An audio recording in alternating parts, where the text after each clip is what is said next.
Preparing your air conditioner for the summer should be an important part of your spring checklist. Proper maintenance will make sure your air conditioner works at peak efficiency. It will also help you avoid costly breakdowns and extend the life of your air conditioner.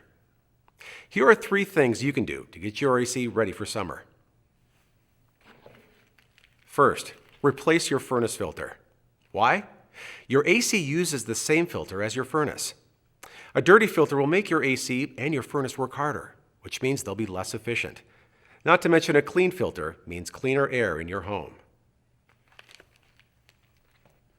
Second, and this is what a lot of people forget, change your thermostat setting to cool. This is also a good time to reprogram your programmable thermostat to adjust temperature settings and cooling times to your schedule. If you don't have a programmable thermostat, you might want to look into one. It will save energy by turning on your AC only when you need it. Finally, be sure to get your air conditioner checked regularly by a trained professional. He'll make sure the refrigerant is at the right level and the electrical and mechanical components are operating safely and at peak efficiency. If you'd like us to help you get your AC ready for summer, give us a call. We'll be happy to help you out.